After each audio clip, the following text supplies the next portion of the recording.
Percentage சதவீதம் இந்த கணக்குகள்லாம் எப்படி ஷார்ட்கட்டில் பார்க்கலான்னு நம்ம பார்ப்போம். 20% ஆஃப் 300 எவ்வளோன்னு கேட்டிருக்காங்க.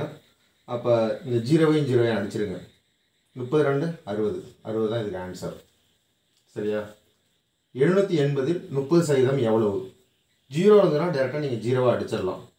எட்டிமோ 24 4 மிச்சம் 2 7 21 22 23 234 தான் இதுக்கு ஆன்சர்.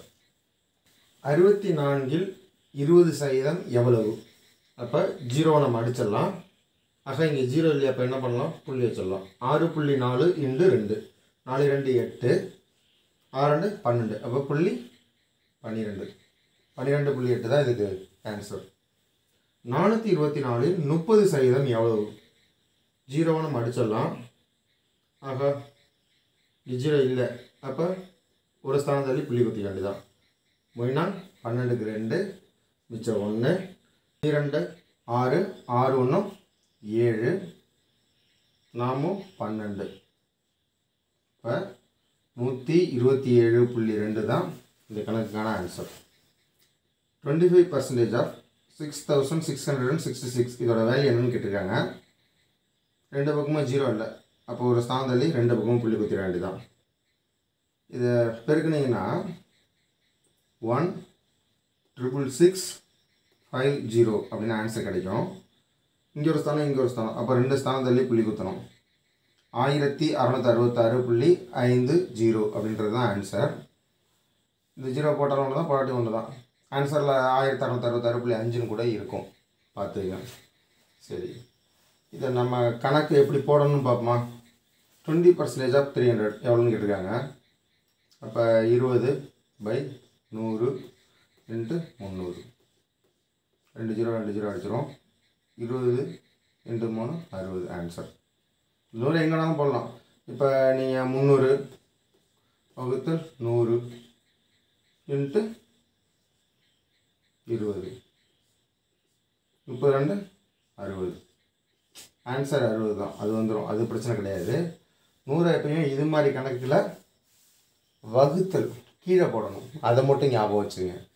ஒரு பர்சன்டேஜாக ஒரு நம்பர் அப்படின்னு கேட்டாங்கன்னா எந்த நம்பருக்கு வேணால் போட கீழே வகுத்தலில் போடணும். ஏன்னா சில பர்சன்டேஜ் கணக்கில் பெருக்கல்ல கூட போடுறதுக்கான கணக்குகள் இருக்குது, அதை மட்டும் தெளிவு பண்ணிங்க.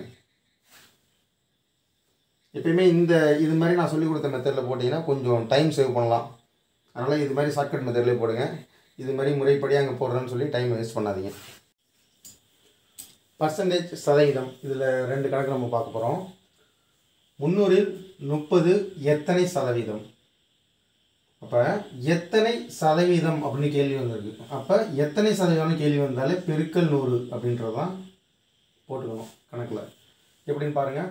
300 30 சின்ன நம்பரை மேலே போட்டுறணும் 30, பெரிய நம்பரை கீழே போட்டுறணும் 300 × 100 00 00 அடிச்சிடலாம். 1 3 3 இந்த ஜீரோ அப்படியே இருக்குமா?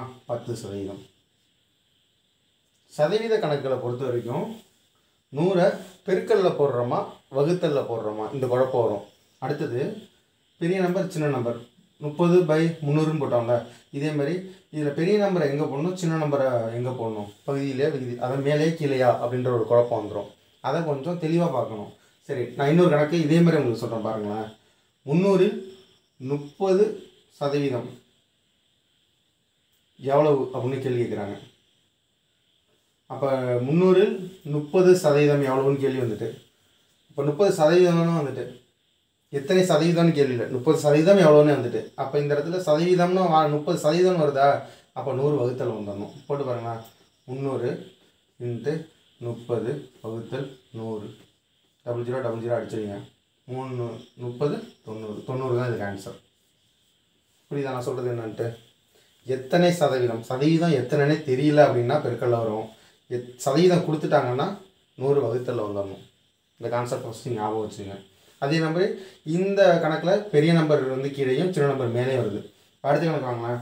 ஒரு எண்ணின் மதிப்பை 30% குறைத்தால் 105 கிடைக்கிறது எனில் அந்த எண்ணை காண்க. அப்போ 30% குறைச்சிட்டாங்க. அப்போ மிச்சம் உள்ள 70% தான் என்னது? 105.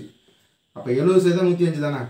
அப்போ 105 வகுத்தல் 70 போட்டோம்னா ஒரு சதவீதம் ஆன்சராக கிடச்சிரும்ல, ஒரு சதவீதம் எவ்வளோன்னு கிடச்சிரும். இன்று 100 போட்டோம்னா அந்த நம்பர் கிடச்சிரும். அப்படி தானே அர்த்தம்.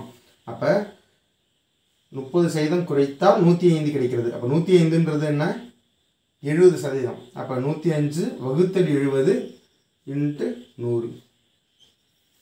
சரியா? அப்போ இந்த 0க்கு 0 அடிச்சிடலாம். 7 பட சொல்லுங்கள். 1 7 மிச்சம் 3 இருக்குது. 35. 15 இன்ட்டு 10 150.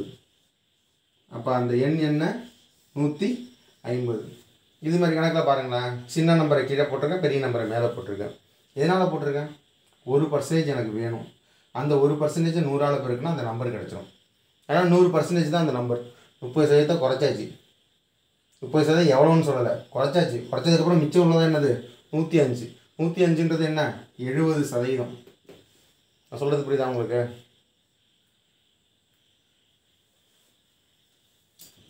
சதவீத கணக்கு. இந்த 2 கணக்கையும் பார்த்தீங்கன்னா நீங்கள் போடவே போடாதீங்க. ஆன்சர் இதுதான் அடிச்சுட்டு போயிடலாம். அது மாதிரி கணக்கு.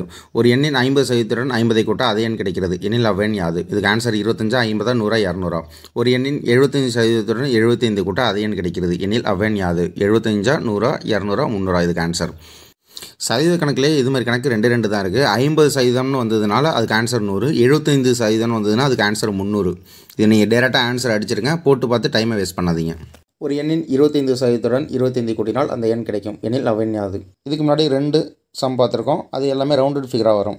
ஒரு எண்ணின் 50% 50 கூட்டினால் அவ்வெண் கிடைக்கும். அவ்வெண் யாது? அதுக்கு ஆன்சர் 100. கண்ணை மூடிட்டு அடிச்சிடலாம். ஒரு எண்ணின் 75% 75 கூட்டினால் அவ்வெண் கிடைக்கும். அப்போ அவ்வெண் யாது? அதுக்கு ஆன்சர் 300. இதையும் கண்ணை மூடிட்டு அடிச்சிடலாம். இப்போ நம்ம பார்க்க போகிற ஒரு எண்ணின் 25% 25 கூட்டினால் அவ்வெண் கிடைக்கும். அவ்வெண் யாது? 33.33. இதான் ஆன்சர். இல்லை 100/3 கூட வரும். இந்த 3 கணக்கும் எக்ஸாமில் வந்ததுன்னா இதான் டேரெக்ட் ஆன்சர். நீங்கள் போட்டே பார்க்கலாம். ஆன்சர் அடிச்சுட்டு போயிடுங்க. இருந்தாலும் எப்படி போடலாம் அப்படின்றத பாருங்கள். ஒரு எண்ணின் 25% அந்த எண் என்னென்னு நம்மளுக்கு தெரியாது. அதனால் எக்ஸ் இன்டு 25% 25/100ன்னு எழுதலாம். அதோட 25 கூட்டினா அப்போ ப்ளஸ் 25 ஈக்குவல் டு அந்த எண்ணே கிடைக்கும். அந்த எண்ணை தான் நம்மளுக்கு தெரியாது. அதனால் அதை எக்ஸ்னு வச்சுக்கிறோம். இப்போ நம்ம பகுதியை ஒன்றாக்கணும். அதனால் 25ஓட 100 பெருக்கிறோம். அப்போ 25x + 2500/100 ஈக்குவல் டு எக்ஸ் அப்படின்னு கிடைக்குது. இந்த 100 ஈக்குவலுக்கு அந்தாண்ட கொண்டு போய் எக்ஸோட பெருக்கிறோம். அப்போ 100xன்னு வரும். இந்த 25xை ஈக்குவலுக்கு அந்தாண்ட கொண்டு போகிறப்ப -25xன்னு மாறும். அப்போ 100xல் 25x போயிட்டால் 75x. 75x = 2500. அப்போ x = 2500/75ன்னு வரும். அப்போ அதை அடிக்கிறப்ப 33.33ன்னு வரும். ஆன்சர் 33.33ன்னு எழுதலாம். 100 3ஆல் வகுத்தாலும் அதே ஆன்சர் தான். சதவீத கணக்கு. ஒருவர் ஒரு தேர்வில் வெற்றி பெற 40% மதிப்பெண்கள் எடுக்க வேண்டும். அவர் 200 மதிப்பெண்கள் எடுத்து 120 மதிப்பெண்ணில் வெற்றியை தவறவிடுகிறார் எனில் அந்த தேர்வில் மொத்த மதிப்பெண்கள் யாவை? 500, 600, 700, 800. இந்த 4 ஆன்சரில் நம்ம பார்த்தா குழப்பம் வந்துடும். நம்ம ஆன்சர்லேருந்து போகலாம், இல்லை கணக்கிலிருந்து போகலாம். கணக்கிலேருந்து எப்படி போகலான்னு பார்ப்போம். ஒருவர் ஒரு தேர்வில் வெற்றி பெற 40% மதிப்பெண்கள் எடுக்க வேண்டும். அப்போ 40% மதிப்பெண்ணில் 200 எடுத்துட்டாரு, 120 எடுக்கலை. அப்போ ரெண்டையும் கூட்டினா தானே 40%. அப்போ 200 + 120 320. 40%ன்றது 320. 320 40ஆல் வகுத்தோம்னா 1% கிடச்சிரும். 1%ன்றது 8. அப்போ அந்த தேர்வோட மொத்த மதிப்பெண் கிடைக்கணும்னா 100% தேவை. 100%ன்றப்ப 8 100ஆல் பெருக்கிறப்ப 800ன்னு கிடைக்கும். அப்போ 800 தான் விடை. ஏயின் 30% என்பது பியின் 34%க்கு சமம் எனில் ஏயின் 45% என்பது பியின் எத்தனை சதவீதத்திற்கு சமம்? அப்போ ஏ 51, பி 55, சி 57, டி 54. இதில் என்ன ஆன்சர்ன்றதை பார்க்க போகிறோம். ஏயின் 30% = பியின் 34%. அப்போ 30%ன்றது பியோட 34%க்கு சமம் தானே. அப்போ இது ரெண்டையும் சுருக்கிக்குவோம். 30 2ஆல் அடித்து பாருங்கள் 15ன்னு வரும். 34 2ஆல் அடித்து பார்த்தீங்கன்னா 17ன்னு வரும். 15 17 இது ரெண்டையும் சுருக்க முடியுமானா முடியாது. அப்போ இதோட விட்டுறலாம். கேள்வி என்ன கேட்டிருக்காங்க, ஏயின் 45%ன்றது பியின் எத்தனை சதவீதத்திற்கு சமம்னு கேட்டிருக்காங்க. அப்போ 15 எதோட பெருக்கினீங்கன்னா 45 வரும். 3ஆல் பெருக்கினீங்கன்னா 45 வரும். அப்போ 15 × 3 45. அப்போ 17ஓடையும் 3 தான் பெருக்கணும். 17 × 3 51. அப்போ பின்றது 51%. 51 தான் ஆன்சர். ஒரு எண்ணின் மதிப்பை 42% குறைத்தால் 174 கிடைக்கிறது எனில் அந்த எண்ணை காண்க. ஏ 300, பி 350, சி 280, டி 320. இதில் எது ஆன்சர்ன்றதை பார்ப்போம். ஒரு எண்ணின் மதிப்பை 42% குறைத்தால் 174 கிடைக்கிறது. அப்போ அந்த எண்ணின் மதிப்புன்றது 100%. அதில் 42% குறைச்சோம்னா 58%. அப்போ 58% தான் 174. 174 58ஆல் வகுத்தோம்னா 1% கிடச்சிரும். அப்போ 1% = 3. அப்போ 100% கிடைக்கணும்னா 3ஐயும் 100ஆல் பெருக்கணும். அப்போ 300. 300ன்றதான் ஆன்சர். ஒரு எண்ணை 21% அதிகரித்தால் 363 கிடைக்கிறது எனில் அந்த எண்ணை காண்க. ஏ 300, பி 320, சி 350, டி 310. இதில் எது ஆன்சர்ன்றதை பார்ப்போம். ஒரு எண்ணை 21% அதிகரித்தால் 363 கிடைக்கிறது. அப்போ 100% உள்ள எண்ணை 21% அதிகரிக்கிறோம். அப்போ 121% தான் 363. அப்போ 363 121 வகுத்தோம்னா 1% கிடச்சிரும். அப்போ 1%னா 3, 1% 3ன்னா 100%னா 3 100ஆல் பெருக்கணும். 300 தான் ஆன்சர். 32% என்பது எக்ஸின் 128%க்கு சமம் எனில் எக்ஸின் மதிப்பு காண்க. A 8, B 10, C 12, D 14. இதிலிருந்து எது ஆன்சராக வருதுன்றதை போட்டு பார்ப்போம். 32% என்பது எக்ஸின் 128%க்கு சமம். அப்போனா ஒரு சமன்பாடு டிசைன் பண்ணுவோம். 32% சீக்குவல் டு எக்ஸின் 128%க்கு சமம் தானே. அப்போ எக்ஸ் இன்டு 128%. நம்மளுக்கு எக்ஸோட வேல்யூ தான் தெரியணும். அப்போ எக்ஸோட பெருக்கல்ல இருக்கிற 128 வகுத்தலில் போகுது. 32 × 32/128. அப்போ ஒரு 32 4 32 128ன்னு அடிப்படும். வகுத்தலில் 4 இருக்குது, மேலே 32 இருக்குது. ஓனா நாங்கள் 8 32ன்னு அடிப்படும். அப்போ எக்ஸ் = 8 அப்படின்றது ஆன்சர். ஒரு தேர்தலில் நிமலன் மற்றும் தேவி போட்டியிடுகின்றனர். நிமலன் 186 வாக்குகள் வித்தியாசத்தில் வெற்றி பெறுகிறார். மொத்த வாக்குகளில் நிமலன் 62% பெறுகிறார் எனில் மொத்த வாக்குகளின் எண்ணிக்கை எவ்வளவு? தேர்தலில் மொத்த வாக்குகளின் எண்ணிக்கை 100%ன்னு வச்சுக்குவோம். அதில் நிமலன் 62% வாக்குகள் பெறாரு. ஆனால் இந்த 62%ன்றது 186 கிடையாது. 186ன்றது நிமலனும் தேவியும் பெறும் வாக்குகளுக்கு இடைப்பட்ட வித்தியாசம் தான் 186. அதனால் 62%லேருந்து நம்ம தேவி பெறும் வாக்குகளின் சதவீதமான 38% கழிச்சிட்டோம்னா வாக்குகளுக்கு இடைப்பட்ட வித்தியாசம் நம்மளுக்கு தெரிஞ்சிடும். 62 - 38 = 24ன்னு கிடைக்கும். நம்ம 24 186லேருந்து வகுத்துட்டோம்னா 1% கிடச்சிரும். 186 24 3 டிஜிட் வச்சு தான் வைக்க முடியும். 7 24 168. அப்போ மிச்சம் 18 இருக்கும். அப்போ புள்ளி வச்சுக்கிட்டு 180ன்னு போட்டோம்னா மறுபடியும் 7 24 168 மிச்சம் 12 இருக்கும். 0 போட்டோம்னா 120, 5 24 120 வரும்.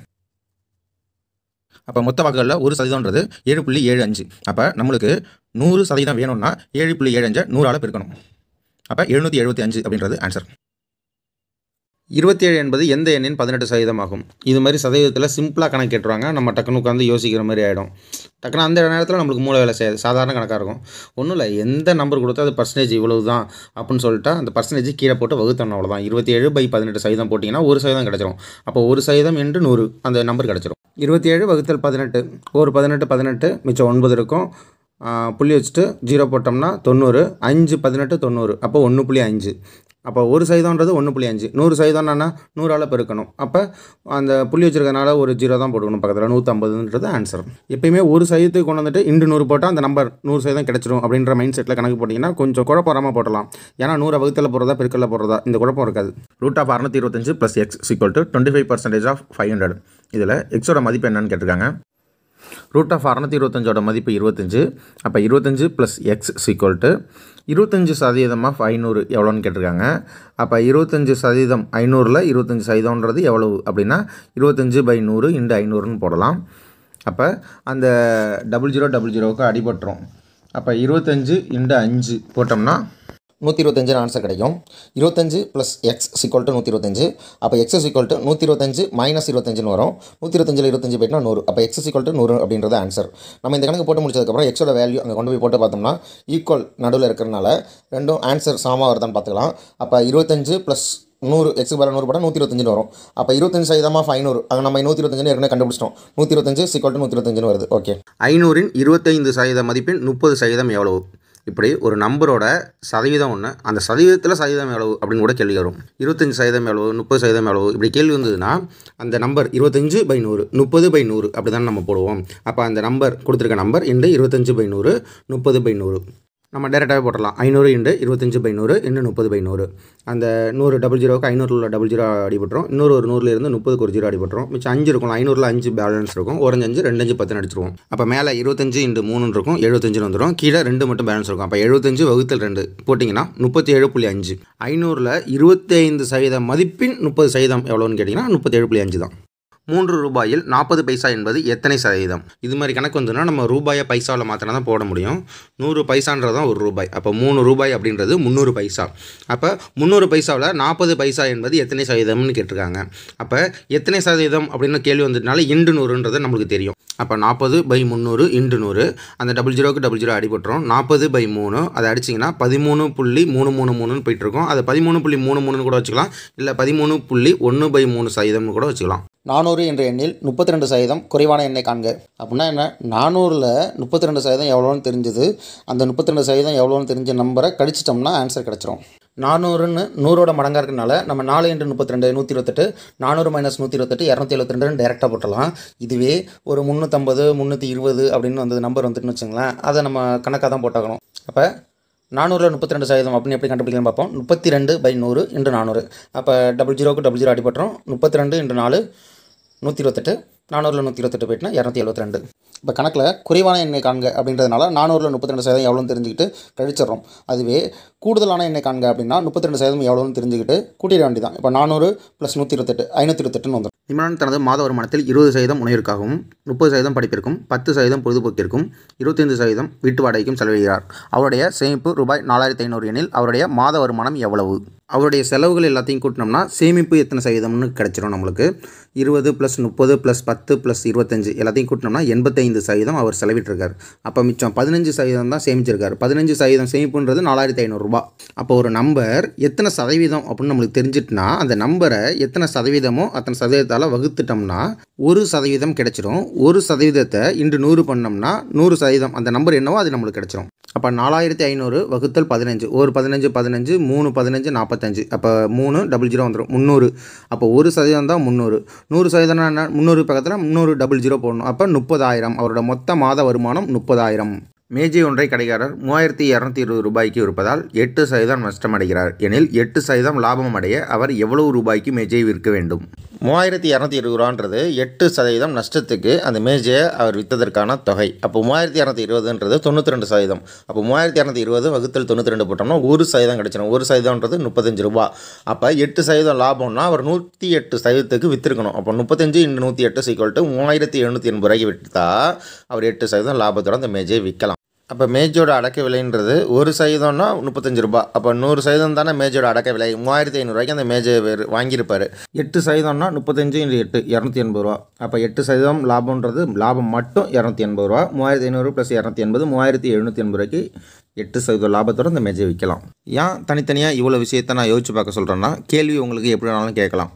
அதுக்கு நீங்கள் இப்போலேருந்தே நீங்கள் ப்ராக்டிஸ் பண்ணி பார்த்துட்டிங்கன்னா டக்குன்னு ஆன்சரை போட்டுடலாம். இதை மனக்கணக்காக கூட போட்டு போயிடலாம். ஒரு பட்டியல் காளை மாடுகள் 54% உள்ளன. பசு மாடுகளின் எண்ணிக்கை 23 எனில் மொத்த மாடுகளின் எண்ணிக்கை எவ்வளவு? காளை மாடுகளுக்கு சதவீதம் கொடுத்துட்டாங்க. ஆனால் பசு மாடுகளின் எண்ணிக்கை எவ்வளோன்னு கொடுத்துட்டாங்க. எண்ணிக்கை 23. அப்போ 23ன்றது 46%. அப்போ 46% 23. 23 × 46. 46% கீழே போடணும். கீழே போட்டு வகுக்கணும். 23 வகுத்தோம்னா 0.5ன்னு கிடைக்கும். 0.5ன்றது 1%. அப்போ 100% கிடைக்கணும் என்ன பண்ணணும், இந்த ரெண்டையும் 100ஆல் பெருக்கணும். அப்போ 50 அப்படின்றது மொத்த மாடுகளின் எண்ணிக்கை. இது மாதிரி கணக்குகளில் 46% = 23. 46ல் பாதி 23 இருக்கா. அப்போ சதவீதத்தில் பாதி வந்ததுனால 100ல் பாதி 50. 50 தான் ஆன்சர்னு அடிச்சிடலாம். 240ல் 20% + 300ல் 15% = எவ்வளவு அப்படின்றது தான் கேள்வி. சதவீதத்தை பொறுத்த வரைக்கும் இல் அல்லது OF ஆஃப் எது வந்தாலும் நம்ம பெருக்கல் அப்படின்றதான் அப்ளை பண்ண போகிறோம். அப்போ 240 × 20% 20/100 + 300ல் 300 × 15% 15/100. அப்போ 100க்கு பதிலாக 20ல் ஒரு 0வும் 240ல் ஒரு 0வும் அடிபட்டுரும். அப்போ 24 × 2ன்னு வரும் 48. அதேமாதிரி 100ல் உள்ள 2 0வும் 300ல் உள்ள 2 0வும் அடிபட்டுரும். 3 × 15 45. அப்போ 48 + 45 = 93ன்றது ஆன்சரு. இந்த கணக்கு நம்ம கண்ணால் பார்த்தா டேரெக்டாக போட்டலாம். எப்போயுமே 240ல் 20%, ரெண்டு பக்கம் 0 0 அடிச்சிருங்க. 24 × 2 48ன்னு வந்துடும். ப்ளஸ் 300ல் 15%, 300ல் ஒரு 0 அடிச்சிருங்க. 15ல் 1.5ன்னு வைங்க. 30 × 1.5 45. அப்போ 48 + 45 93. ஆன்சர் அவ்வளோதான். 4/50% = எவ்வளவு? இதுதான் கேள்வி. 50% அப்படின்னா 50/100 நம்மளுக்கு எழுத தெரியும். அப்போ 4/50/100. அப்போ 50/100 இதை நம்ம அடித்து பார்த்தோம்னா 0.5 அப்படின்னு வரும். அப்போ 4/0.5. 4/0.5 = 8. 8 தான் ஆன்சர். அதாவது 4/0.5. என்ன சார் பின்னத்தில் இருக்குது, இது எப்படி அடிக்கிறதுன்னு கேட்டிங்கன்னா, மேலே கீழேயும் 0வால் பெருக்கணும். பெருக்குனிங்கன்னா பின்னம் வந்து முழு நம்பராக மாறிடும். அப்போ 40/5ன்னு வரும். 40/5 வகுத்திங்கன்னா 8ன்னு ஆன்சர் கிடைக்கும். இப்படியெல்லாம் போடலாம். ஆனால் எக்ஸாம்பிள் இப்படி போட்டிங்கன்னா டைம் வேஸ்ட்டாக போயிடும். நீங்கள் கணக்கை பார்த்தோன்னா 4/50% எவ்வளோன்னு கேட்டாலே 50%னாலே உங்களுக்கு 0.5 அப்படின்னு நம்மளுக்கு தெரிஞ்சாகணும். 100%க்கு மட்டும் தான் 1ன்னு முழு நம்பராக வரும். 90%னாலும் 0.9, 50%னாலும் 0.5, 20%னாலும் 0.2. இதை நம்ம ஈஸியாகவே மைண்டில் ஏற்றிக்கணும். சதவீதம்னாலே இப்படி தான் இருக்கும் அப்படின்னு. 1/4 of 20% of 40% of A என்பது 50 எனில் A இன் மதிப்பு காண்க. ஆஃப் அப்படின்னு வந்தாலே பெருக்கல் சிம்பிள் தான் பயன்படுத்தணும். அப்போ 1/4 இன்ட்டு 20% 20/100ன்னு இதெல்லாம் இன்ட்டு 40% 40/100ன்னு இதெல்லாம் இன்ட்டு A = 50 அப்படின்னு சாம்பாடை போட்டுங்க. இதில் 100க்கு பதிலாக டபுள் ஜீரோக்கு பதிலாக 20ல் ஒரு ஜீரோ அடிச்சிடலாம். 1 2 2 I 2 10 அடிச்சிடலாம். அடுத்த 40 கீழே உள்ள 100ல் உள்ள ஒரு ஜீரோவும் மேலே உள்ள ஜீரோ அடிச்சிடலாம். 4 2 இடத்துல இருக்குது மேலே இங்கேயும், அதனால் அந்த 4 2 அடிச்சிடலாம். அப்போ 1/50 5 × 10 50 வரும். ஏ பெருக்கல்ல தானே இருக்குது. அப்போ இண்டு ஏ = 50. அப்போ ஏ வேணும்னா என்ன ஆகும், இந்த வகுத்தில் உள்ள 50 பெருக்கல்ல போகும். அப்போ 2500. ஏவோட வேல்யூ 2500. ஏவோட வேல்யூ 2500 அப்படின்றத செக் பண்ண அதே சமன்பாட்டில் அப்ளை பண்ணி பார்ப்போம். அதே சமன்பாட்டில் அப்ளை பண்ணுறப்ப = 50 மட்டும் எடுத்துடணும். அதுக்கு பதிலாக 50 ஆன்சர் கிடைக்குதான்னு பார்ப்போம். 1/4 × 20/100 × 40/100 × 2500. இதில் 20/100ல் உள்ள டபுள் ஜீரோக்கு பதிலாக 20ல் ஒரு ஜீரோ 40ல் ஒரு ஜீரோ அடிச்சிடலாம். பக்கத்தில் உள்ள அடுத்த 100ல் உள்ள டபுள் ஜீரோக்கு பதிலாக 2500ல் டபுள் ஜீரோ அடிச்சிடலாம். மேலே உள்ள 4 2 அடிச்சிடலாம். மேலே உள்ள 4 கீழே உள்ள 4 2 அடிச்சிடலாம். மிச்சம் இருக்கிறது 2 × 25 = 50. ஆன்சர் கிடைச்சிட்டு. அப்போ 2500ன்றது சரி. ஒரு நகரத்தில் 40% பேர் கார் வைத்துள்ளனர், 60% பேர் பைக் வைத்துள்ளனர். கார், பைக் என 2 வாகனத்தையும் வைத்துள்ள நபர்கள் 20% எனில் வாகனமே வைத்தில்லாத நபர்களின் சதவீதம் எவ்வளவு? இதுதான் கேள்வி. இந்த கணக்கு நம்ம வெண்படம் மூலமாக ஈஸியாக ஆன்சர் போட்டலாம். 2 வட்டம் வெட்டிக்கிற மாதிரி போட்டுருங்க.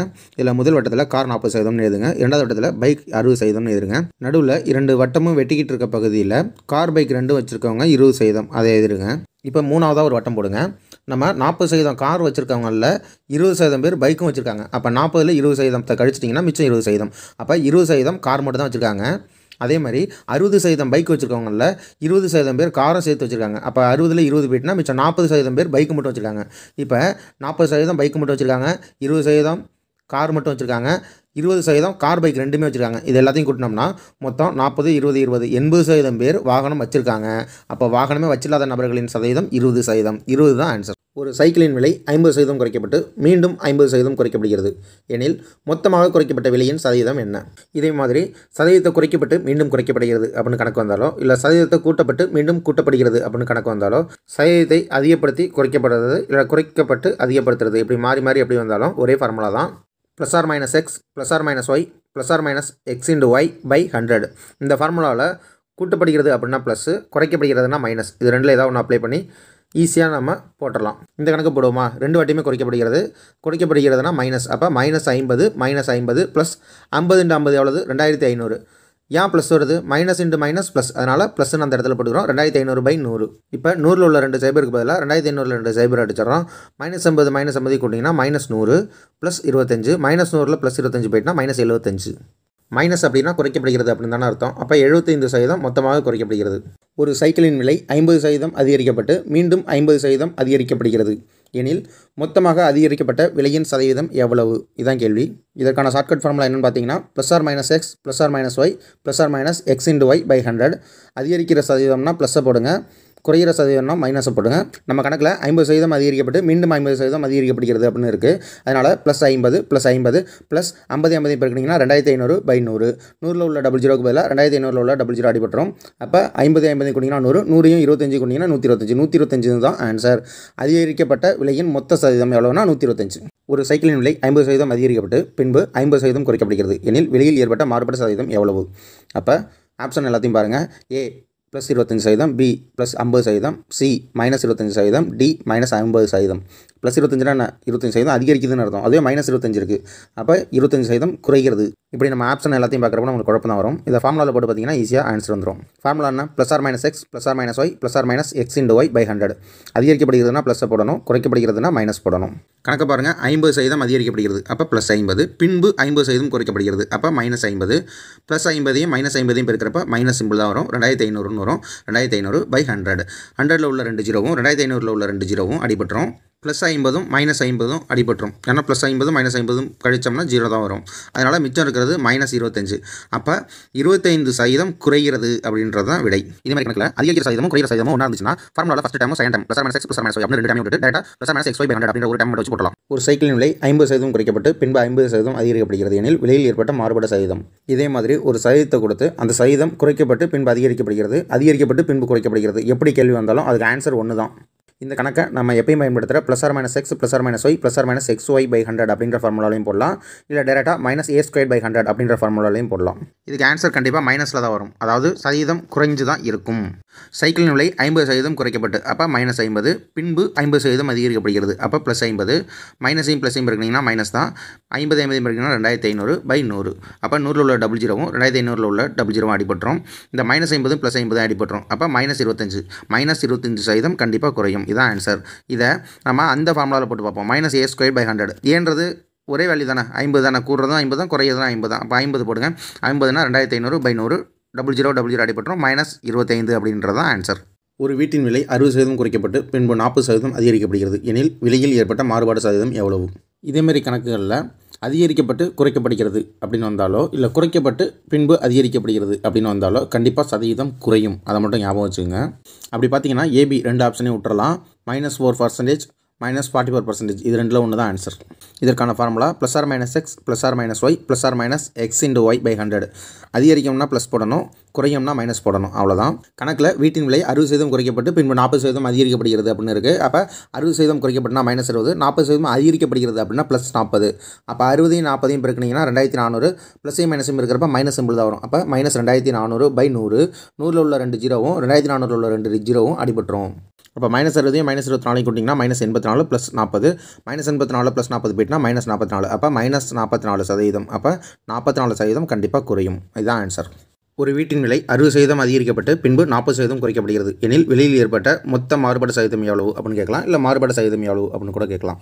இதுக்கு formula +or-x +or-y +or-x/100. அதிகரிச்சதுன்னா plus symbol போடணும், குறைஞ்சதுன்னா மைனஸ் சிம்பிள் போடணும். கணக்கில் ஒரு வீட்டின் விலை 60% அதிகரிக்கப்பட்டு பின்பு 40% குறைக்கப்படுகிறதுன்னு இருக்குது. அப்போ 60% அதிகரிக்கப்படுகிறதுக்கு +60, 40% குறைக்கப்படுகிறது அதனால் -40. 60 40 இருக்குன்னா 2400, ப்ளஸையும் மைனஸையும் இருக்கிறப்ப மைனஸ் சிம்பிள் தான் வரும் /100. அப்போ 100ல் உள்ள 2 ஜீரோவும் 2400ல் உள்ள 2 ஜீரோவும் அடிபட்டுரும். அப்போ மேலே உள்ள 60 அப்படியே போட்டுக்குவோம். -40ஐயும் -24ஐயும் கூட்டிங்கன்னா -64, 60ல் -64 போயிட்டுனா -4. அப்போ -4%. அப்போ 4% குறையும். இதுதான் ஆன்சர். 15 கிராம் என்பது 4.2 கிலோகிராமில் எத்தனை சதவீதம்? இந்த கணக்கு போடணுன்னா ஒரு கிலோகிராம் அப்படின்னா 1000 கிராம் அப்படின்றது தெரிஞ்சிருக்கணும். அப்போ 4.2 கிலோகிராமை கிராமாக மாற்றணும்னா 1000ஆல் பெருக்கணும். அப்போ 4200ன்னு கிடைக்கும். 4200 கிராமில் 63 கிராம்ன்றது எத்தனை சதவீதம்? அப்போ 63/4200 × 100. 4200ல் உள்ள 00க்கும் 100ல் உள்ள 00 அடிபட்டுரும். மிச்சம் இருக்கிறது 63/42. ஒரு 42 மிச்சம் 21 இருக்கும். புள்ளி வச்சு ஒரு 0 சேர்த்தோம்னா 5 42 210. அப்போ 1.5% அப்படின்றது தான் ஆன்சர். ஒரு வட்டத்தின் ஆரத்தை 50% அதிகரித்தால் அதன் பரப்பளவு எவ்வளவு சதவீதம் அதிகரிக்கும்? செவ்வகம் அப்படின்னா நீளம் அகலம் அப்படின்னு 2 வேல்யூ வரும். வட்டத்தை பொறுத்த வரைக்கும் ஆரம் ஒரு வேல்யூ தான். இந்த ஆரம் அப்படின்றது விட்டத்தில் 2 ஆரம் இருக்குது அப்படின்னு அர்த்தம். ஒரு ஆரத்தை அதிகப்படுத்துறதுனால வட்டத்தோட மொத்த பரப்பளவும் அதிகப்படுத்தும். நம்ம எப்பயும் உள்ள ஃபார்முலா தான் +or-x +or-y +or-x/100. இதில் 50% அதிகரிக்கிறதுனால விட்டம்னு ஞாபகம் வச்சுக்க. 2 இடத்துல 50% ஆரம் அதிகரிக்குது. அப்போ +50 +50 +2500/100, 100ல் உள்ள 00, 2000ல் உள்ள 500ல் உள்ள 00 அடிபட்டுரும். மிச்சம் 125% தான் இதுக்கு ஆன்சர். பெட்ரோலின் விலை 10% அதிகரிக்கும் போது ஒரு வைத்துள்ள பணத்திற்கு எவ்வளவு சதவீத அளவு பெட்ரோலை குறைத்து வாங்குவார்? இதற்கு ஃபார்முலா R/100 + R × 100. அதாவது அதிகரிக்கும் போது அப்படின்னா ப்ளஸ் சிம்பிள் வரும், 100 + Rன்னு வரும். அதுவே குறையும் போது அப்படின்னா 100 - R அப்படின்னு வரும். 10% அதிகரிக்கும் போது அப்போ ஆருக்கு பதிலாக 10 அப்ளை பண்ண போகிறோம். 10/100 + 10 × 100. 100ஐயும் 10ஐயும் கூட்டினோம்னா 110. அப்போ 10ல் உள்ள 0வும் 110ல் உள்ள 0வும் அடிபட்டுரும். அப்போ 100/11 அப்படின்னு வரும். இதை அடித்து போட்டோம்னா 9.09. அப்போ 9.09% குறைத்து வாங்குவார்.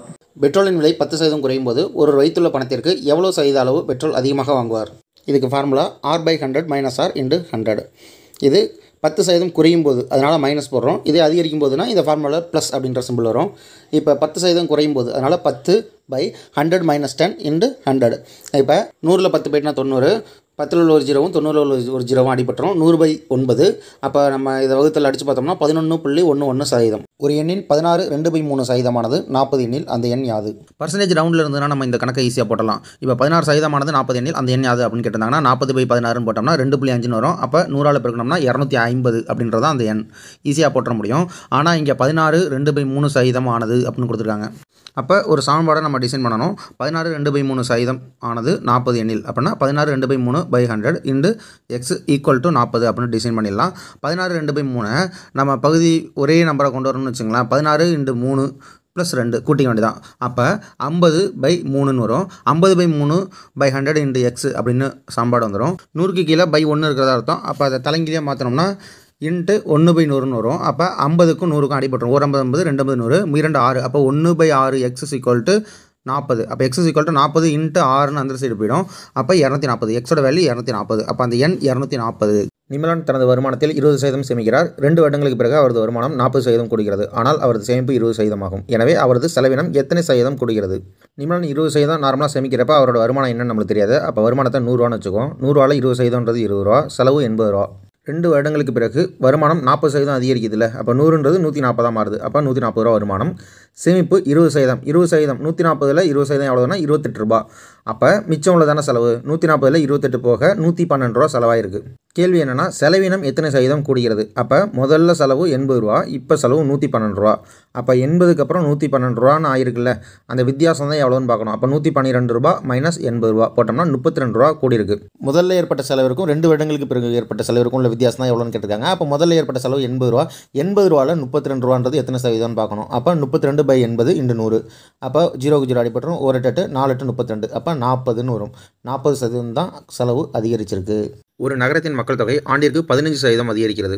2000 ஆண்டு மக்கள் தொகை 10,000 எனில் 2002 ஆண்டு மக்கள் தொகை எவ்வளவு? +or-x +or-y +or-x × y/100. அதிகரிச்சதுன்னா plus போடுவோம், குறைஞ்சதுன்னா மைனஸ் போடுவோம். 2 ஆண்டுகளுக்கு 15% தான் அதிகரிக்குது. அப்போ +15 +15 +15 × 15 225/100. அப்போ 4 25 100 9 25 225 அப்படின்னு அடிச்சிடலாம். 15 + 15 + 9/4ன்னு வரும். 9/4 நம்ம ஈஸியாக அடிச்சிடலாம். 1 நாங்கள் 2 8 மிச்சம் 1 இருக்கும். புள்ளி வச்சுட்டு 0 போட்டோம்னா 2 நாங்கள் 8 மறுபடியும் 0 போட்டோம்னா 5 நாங்கள் 20. அப்போ 2.25 கிடைக்கும். 15 + 15 + 2.25 கூட்டோம்னா 32.25. அப்போ 10,000ல் 32.25 எத்தனை சதவீதம் அப்படின்னு பார்த்தீங்கன்னா 3225. அதாவது 32.25 × 100ஆல் பெருக்கினீங்கன்னா 10,000 சதவீதம் கிடச்சிரும். அதாவது என்னன்னா 32.25/100 × 10,000 இருக்கும். 00 அடிச்சிடும். அப்போ 100ஆல் தானே பெருக்கும். அதை டேரெக்டாக நீங்கள் மைண்டால் போட்டுருங்க. சரி, 10,000 + 3225 13,225 தான் இதுக்கு ஆன்சர். பர்சன்டேஜ் அதாவது சதவீதத்தை பொறுத்த வரைக்கும் 41 கணக்குகள் நான் அப்படியே தொகுத்து ஒரு வீடியோவாக வச்சுருக்கேன். இதை நான் நம்ம சேனலில் போட்ட ஷார்ட்ஸ் எல்லாத்தையும் தொகுத்து ஒரே வீடியோவாக மாற்றிருக்கேன். மொத்தம் 41 கணக்குகள் இருக்குது. இது எல்லாத்தையும் போட்டு பாருங்கள், ரொம்ப முக்கியமானது.